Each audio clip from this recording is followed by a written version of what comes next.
नमस्कार दोस्तों, स्वागत है आपका हमारे YouTube चैनल पर। दोस्तों आज की वीडियो में हम आपको बताएंगे दोस्तों केंद्र सरकार द्वारा यूनिफाइड पेंशन स्कीम लागू कर देगी, यानी कि सरकारी कर्मचारियों को अब पेंशन मिलेगी। किन किन कर्मचारियों को पेंशन मिलेगी, किन किन कर्मचारियों को नहीं मिलेगी, पूरी A to Z जानकारी इस वीडियो के माध्यम से आपको मिलने वाली। तो दोस्तों बने रहिएगा वीडियो में, वीडियो को एंड तक देखिएगा, तभी आपको सही और सटीक जानकारी मिल पाएगी। दोस्तों चलते हैं वीडियो की तरफ। चलने से पहले आपसे छोटी सी रिक्वेस्ट है, वीडियो को लाइक करें, अगर हमारे चैनल पर नए हैं तो सब्सक्राइब करें, बेल आइकन प्रेस करना ना भूलें ताकि हमारे द्वारा दी हुई जानकारी का नोटिफिकेशन आपको बराबर मिलता रहे। तो दोस्तों यूनिफाइड पेंशन स्कीम क्या है जिसे सरकार ने मंजूरी दे दी है, तो पूरी जानकारी मिलेगी आपको। केंद्र सरकार ने यूनिफाइड पेंशन स्कीम यूपीएस योजना को मंजूरी दे दी है। ये जानकारी इलेक्ट्रॉनिक और सूचना प्रौद्योगिकी मंत्री अश्विनी वैष्णव ने दी। शनिवार को एक प्रेस कॉन्फ्रेंस में उन्होंने इसकी घोषणा की और कहा कि सरकारी कर्मचारियों की सामाजिक सुरक्षा को लेकर चिंता भी उठती रही है और पेंशन इसका अहम भाग है।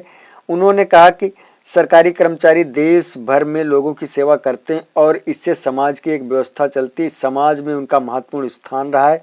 उन्होंने सरकारी कर्मचारियों की पेंशन स्कीम एनपीएस के सुधारों की मांग की बात की और कहा कि सरकार इस पर विचार कर रही है। अब सरकार ने यूपीएस को मंजूरी भी दे दी है। इसके अलावा यहाँ पर दोस्तों बताया गया है कि प्रधानमंत्री नरेंद्र मोदी ने यूपीएस को मंजूरी मिलने के बाद इसे कर्मचारियों की गरिमा और सुरक्षा को सुनिश्चित करने वाली योजना बताया है। उन्होंने सोशल मीडिया पर लिखा कि देश की प्रगति के लिए कठिन परिश्रम करने वाले सभी कर्मचारियों पर हमें गर्व है। यूनिफाइड पेंशन स्कीम यूपीएस इन कर्मचारियों की गरिमा और आर्थिक सुरक्षा को सुनिश्चित करने वाली है।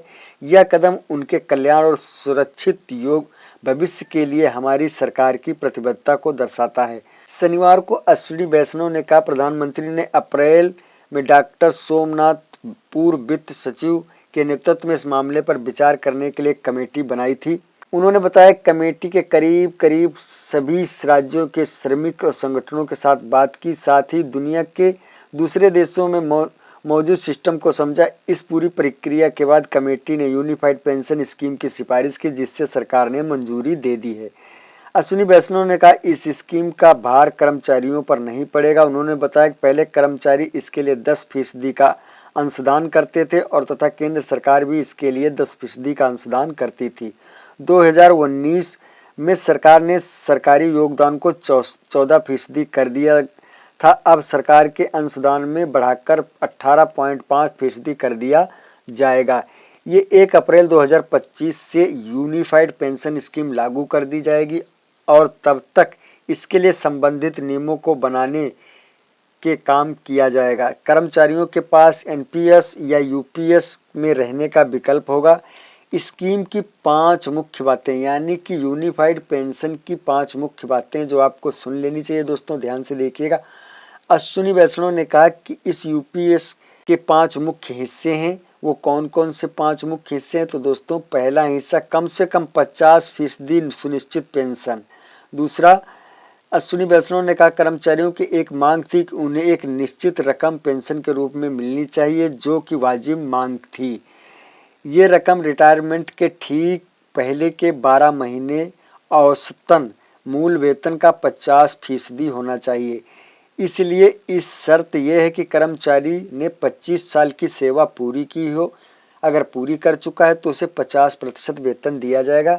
इससे कम वक्त यानी 10 साल से अधिक और 25 साल से कम तक की सेवा की हो तो रकम भी उसी हिसाब से होगी। दोस्तों दूसरा हिस्सा है यहाँ पे निश्चित फैमिली पेंशन, यानी कि निश्चित फैमिली पेंशन में यहाँ पे बताया गया है कि किसी भी कर्मचारी को सेवा में रहते हुए मृत्यु होने की स्थिति में परिवार पत्नी को 60% का पेंशन मिलेगा। इसके अलावा यहाँ पे 10 साल तक की न्यूनतम सेवा की स्थिति में कर्मचारी को कम से कम 10,000 रुपये की प्रतिमाह पेंशन के रूप में दिए जाएंगे। चौथा हिस्सा यहाँ पे ये बताया गया, दोस्तों ध्यान से देखिएगा। चौथे हिस्से में बताया गया है कि कर्मचारी और फैमिली को महंगाई के साथ जोड़ा जाएगा। इसका लाभ इस सभी तरह की पेंशन में नहीं, यानी कर्मचारियों की पेंशन में महंगाई इंडोनेशन को शामिल किया जाएगा। ये महंगाई राहत all India consumer prices for industrial workers के इंडेक्स पर आधारित है। यह व्यवस्था मौजूद समय के सेवारत कर्मचारियों के लिए ही उपलब्ध है।